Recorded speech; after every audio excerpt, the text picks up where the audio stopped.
CCU secondary school कोटर। अस्सलाम dear students, last lecture में हमने डिस्कस किया था माइटोसिस के बारे में, व्हाट इज़ माइटोसिस, और उसके बाद उसके हमने फेजेस की बात की थी। दो फेजेस थे, कैरियोगेनेसिस और साइटोगेनेसिस। कैरियोगेनेसिस की फेजेस की बात की, prophase, metaphase, anaphase and telophase.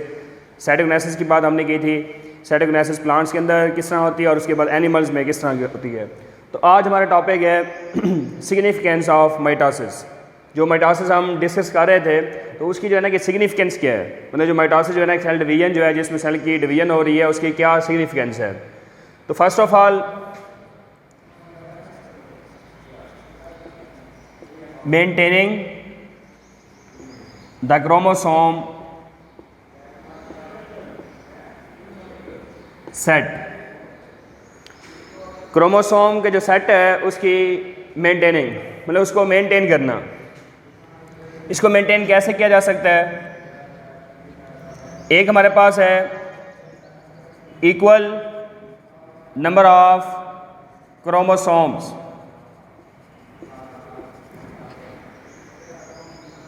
और सेकंड हमारे पास है equal amount of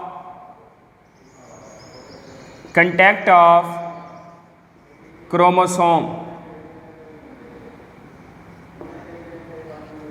sorry cytoplasm.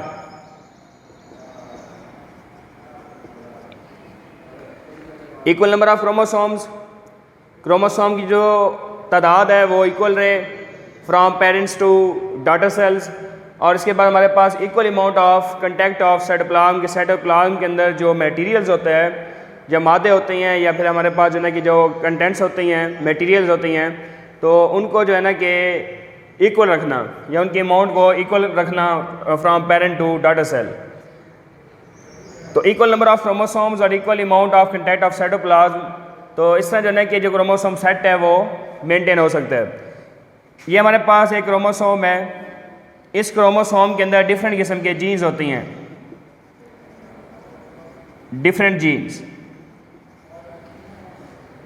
जो कि जिनके पास जो है ना कि इन्फॉर्मेशन होती है, वो इन्फॉर्मेशन फिर पेरेंट से डॉटर सेल्स के अंदर मुंतकिल होती रहती है। उसके बाद जो है ना कि हम जो क्रोमोसोम को मेंटेन कर सकते हैं वो किस तरह हम मेंटेन कर सकते हैं। हमारे पास जो है ना जो इसकी पहली सिग्निफिकेंस है development and growth, development and growth. अगर हम डेवलपमेंट की बात करें, changing of zygote into multi cellular organism.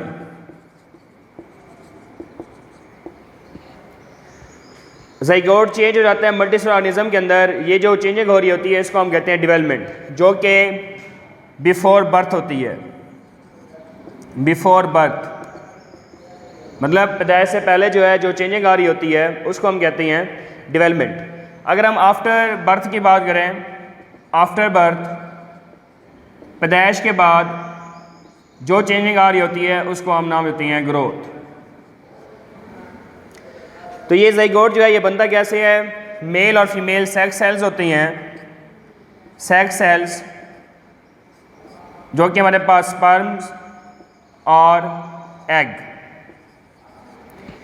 Sperm और एग की फ्यूजन होती है या इनकी आपस में फर्टिलाइजेशन होती है, तो उससे हमारे पास क्या बन जाता है? ज़ाइगोट। ज़ाइगोट फिर आगे चेंज होता है एम्ब्रियो के अंदर, एम्ब्रियो आगे चेंज हो जाता है फीटस के अंदर, जिसमें मल्टी सेलुलर किस्म का एक ऑर्गेनिज्म बन जाता है। तो ये जो चेंजिंग हो रही है इसको हम नाम देते हैं डेवलपमेंट। और फिर उसके बाद जब बच्चा पैदा हो जाता है, जब उसकी बर्थ हो जाती है, फिर उसके बाद उसके अंदर जो चेंजिंग आ रही होती है उसको हम नाम देते हैं ग्रोथ। सेकेंड हमारे पास है सेल रिप्लेसमेंट।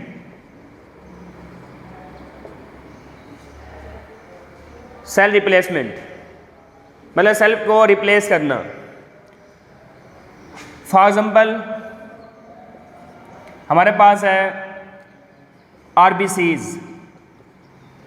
जो कि रेड ब्लड सेल्स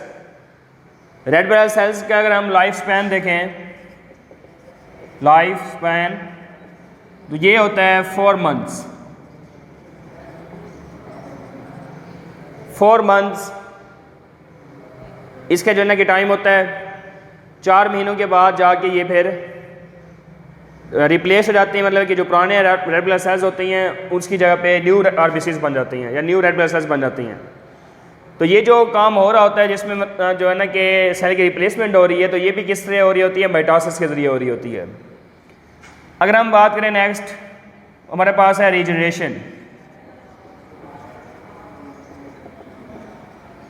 रीजनरेशन, री का मतलब अगेन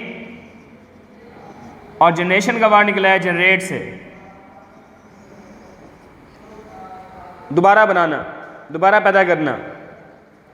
रीजनरेशन कैसे हो सकती है? हमारे पास जो है कि एग्जांपल है सी स्टार। सी स्टार की एग्जांपल है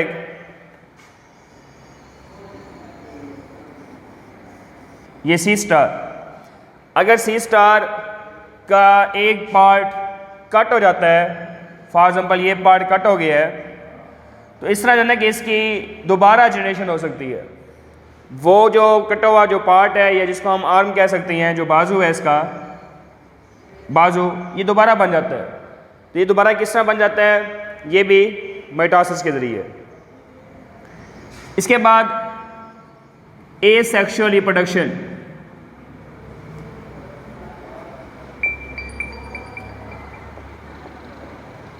एसेक्सुअल रिप्रोडक्शन, हमारे पास 2 किस्म की रिप्रोडक्शंस होती हैं। एक को हम कहते हैं सेक्सुअल रिप्रोडक्शन और सेकंड हमारे पास होती है एसेक्सुअल रिप्रोडक्शन। एसेक्सुअल रिप्रोडक्शन किसके ज़रिए हो रही होती है? माइटोसिस के ज़रिए। और सेक्सुअल रिप्रोडक्शन जो होती है वो होती है मियोसिस के ज़रिए। माइटोसिस, ये जो एसेक्सुअल रिप्रोडक्शन है ये होती है माइटोसिस से। अगर हम सेक्सुअल रिप्रोडक्शन की बात करें तो वो होती है मियोसिस से। तो इनमें डिफरेंस क्या होगा? अगर हम सेक्सुअल रिप्रोडक्शन और एसेक्सुअल रिप्रोडक्शन की बात करें, इनमें क्या डिफरेंस होगा? एसेक्सुअल रिप्रोडक्शन ऐसी रिप्रोडक्शन होती है जिसमें 1 पेरेंट सेल डिवाइड हो रहा होता है। उस 1 पेरेंट सेल से जो है ना कि न्यू डॉटर सेल्स बन रहे होती हैं या जो ऑफस्प्रिंग्स बन रही होती हैं, न्यू किस्म के ऑर्गेनिजम्स बन रही होती हैं, लेकिन वो एक ही ऑर्गेनिज्म अपनी नस्ल बढ़ा रहा होता है, उसको हम कहते हैं एसेक्सुअल रिप्रोडक्शन।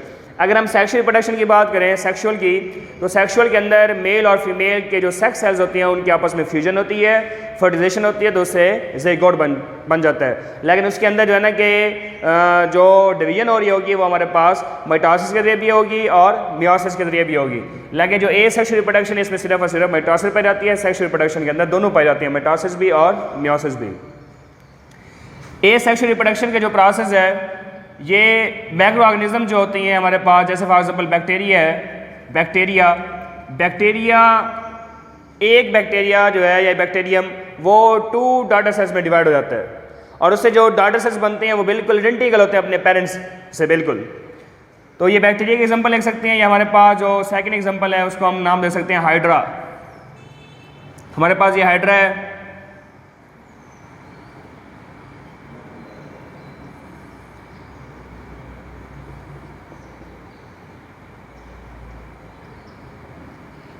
हाइड्रा,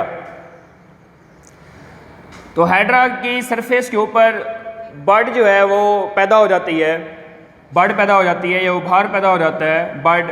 तो ये बर्ड फिर बाद में क्या होता है, सेपरेट हो जाता है, उस पेरेंट सेल से सेपरेट हो जाएगा, अलग हो जाता है। फिर उसके बाद जो है कि ये जो है ना बर्ड जो है ये किस में कन्वर्ट हो जाता है, एक न्यू ऑर्गेनिज्म के अंदर, जिसको हम नाम देते हैं हाइड्रा। तो जो न्यू ऑर्गेनिज्म बन रही होती हैं, डॉटर सेल्स जो बन रही होती हैं या जो हमारे पास जो है ना कि न्यू ऑर्गेनिजम्स हैं, तो वो बिल्कुल आइडेंटिकल होते हैं अपने पेरेंट सेल से। अगर हम प्लांट की बात करें, प्लांट, तो प्लांट के अंदर जो है ना कि जो प्रोसेस पैदा होता है उसको हम कहते हैं वेजिटेटिव प्रोपगेशन।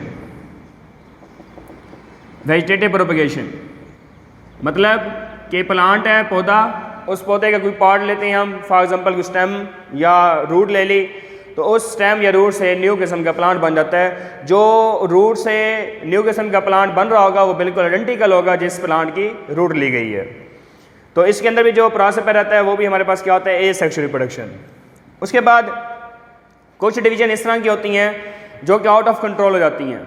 मतलब कि सेल डिवीजन जब हो रही होती है वो प्रॉपर नहीं हो रही होती, तो उनके अंदर एरर्स आ जाती हैं। तो नेक्स्ट हमारा पॉइंट है errors in mitosis.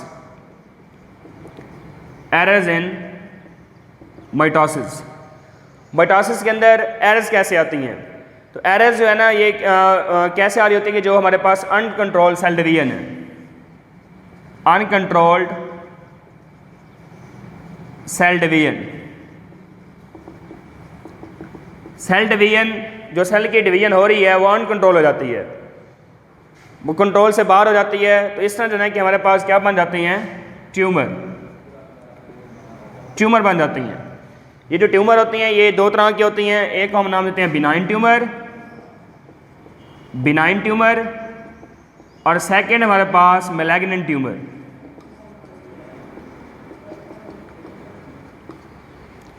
Benign tumour और मैलिग्नेंट ट्यूमर। बिनाइन ट्यूमर ऐसे ट्यूमर्स होती हैं जो सिर्फ और सिर्फ एक आर्गन की हद तक ही रहती हैं। फॉर एग्जांपल अगर जो है ना कि हमारे पास एक आर्गन है जैसे लीवर, लीवर एक आर्गन है, लीवर के अंदर अगर ट्यूमर मौजूद है तो ये सिर्फ लीवर को ही अटैक करेगी, उस लीवर को ही ख़राब करेगी या उसके अंदर स्टोन पैदा कर देगी या ट्यूमर प्रोड्यूस कर देगी। तो उस ट्यूमर को हम नाम देते हैं बिनाइन ट्यूमर।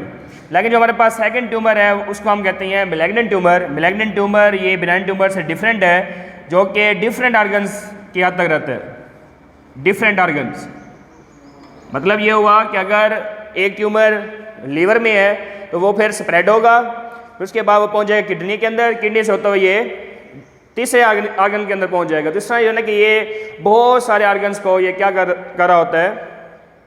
डिस्ट्रैक्ट कर रहा होता है, उसके अंदर स्टून पैदा कर देता है या ट्यूमर पैदा कर देता है। इससे जो है ना कि ये जो डिजीज़ होती है ये डिजीज़ क्या हो जाती है? स्प्रेड हो जाती है।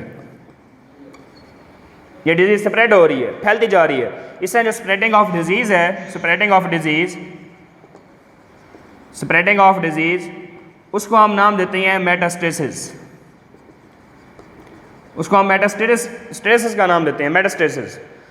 तो ये जो हमारा पॉइंट है ये है एरर्स इन मेटासिस की। मेटासिस जो है उसके अंदर एरर्स कैसे आती हैं? एरर्स कैसे आती हैं कि जब हमारे पास जो है कि जब सेल डिवाइड हो रहा होता है, अगर हम एनाफेज की बात करें, एनाफेज जिसमें एक क्रोमोसोम की सेपरेशन होती थी, ये हमने लास्ट लेक्चर में बताया था कि हमारे पास जो है कि स्पिंडल फाइबर्स, कुछ हमारे पास किनेटोकोर फाइबर्स होते हैं, कुछ हमारे पास नॉन किनेटोकोर फाइबर्स होती हैं।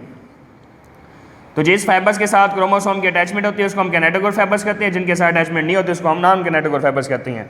तो ये हमारे पास जो है कि क्रोमाटिन है, ये सेपरेशन।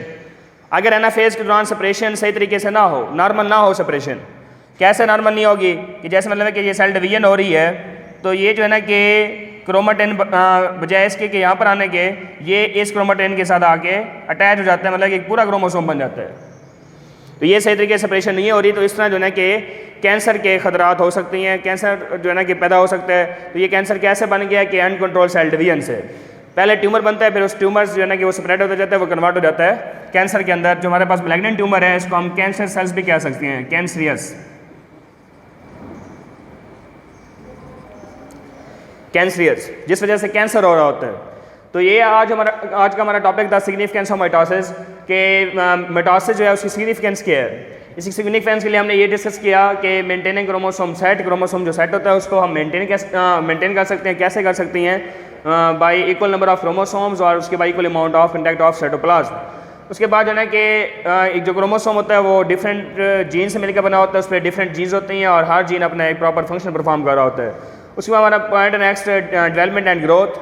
डेवलपमेंट की हमने बात की कि ज़ायगोट जो चेंज हो रहा था मल्टीसेलुलर ऑर्गेनिज्म के अंदर, तो ये हमारे पास जो है कि जो चेंजिंग हो रही होती है ये बिफोर बर्थ हो रही होती है। जब बच्चा मतलब कि माँ की या मदर की बॉडी के अंदर होता है तो उस टाइम जो चेंजिंग हो रही होती है उसको हम डेवलपमेंट का नाम देते हैं। जैसा बच्चा बॉडी से बाहर आता है मदर की बॉडी से तो उसके अंदर जो चेंजिंग हो रही होती है उसको हम नाम देते हैं ग्रोथ, मतलब आफ्टर बर्थ। उसके बाद जो है कि ये ज़ायगोट कैसे बनता है? सेक्स सेल्स, मेल और फीमेल के सेक्स सेल्स, स्पर्म और एग, इनकी फ्यूजन होती है आपस में, उससे ज़ायगोट बन जाता है। फिर उसके बाद चेंजिंग आती है, एम्ब्रियो बन जाता है, उसके बाद हमारे पास एक फीटस बन जाता है। और हमारे पास नेक्स्ट जो पॉइंट है उसको हम नाम देते हैं सेल रिप्लेसमेंट, के सेल की रिप्लेसमेंट कैसे कर सकती हैं। जैसे हमारे पास एग्जांपल है RBCs, रेड ब्लड सेल्स की।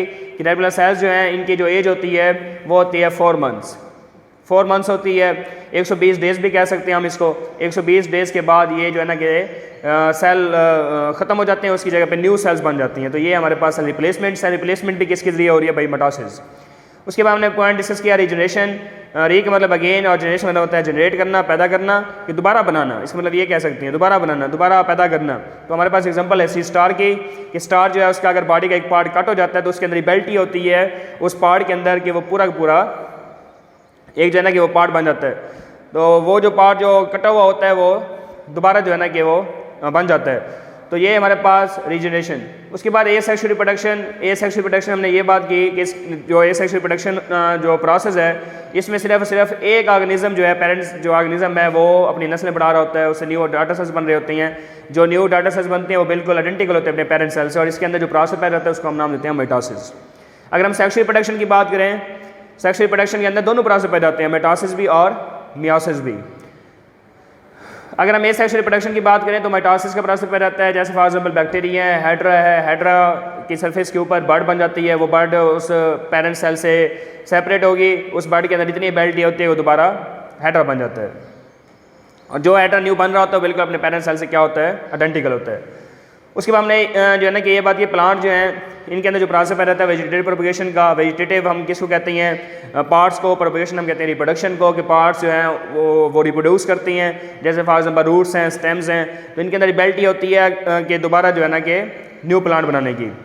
उसके बाद जो है ना कि हमारा लास्ट पॉइंट था एरर्स इन माइटोसिस के, जो सेल डिवीजन हो रही होती है वो आउट ऑफ कंट्रोल हो जाती है, वो नॉर्मल नहीं होती है। अगर नॉर्मल ना हो तो उससे जो है ना कि ट्यूमर बन जाती हैं, फिर वही ट्यूमर जो है ना कि स्प्रेड होता जाता है जिससे कैंसर बन जाता है। तो ये ट्यूमर जो है ना कि दो तरह के होते हैं, एक हम नाम दिया बिनाइन ट्यूमर और दूसरा हमारे पास मैलिग्नेंट ट्यूमर होता है। बिनाइन ट्यूमर हमने ये बात की कि ये सिर्फ एक आर्गन की हद तक रहता है, सिर्फ एक ही बॉडी के पार्ट को ये डिस्ट्रैक्ट करता है, उसके अंदर ये ट्यूमर स्प्रेड कर रहा होता है। उसके बाद जो है कि अगर हम मैलिग्नेंट ट्यूमर की बात करें तो ये कैंसर सेल्स भी होती हैं और डिफरेंट आर्गन्स को ये डिस्ट्रैक्ट करती हैं, मतलब एक आर्गन का नहीं, डिफरेंट। फॉर एग्जांपल लीवर, फिर उसके बाद किडनी से ये डिजीज जो है ये स्प्रेड होती जाती है। इस स्प्रेडिंग ऑफ डिजीज को हम नाम देते हैं मेटास्टेसिस। तो ये हमारा जो टॉपिक था significance of mitosis. Thank you. Address नज़द Dera railway crossing, Kotaddu. Principal Kalimullah Khan गाड़ी। फोन 0333 601 9353।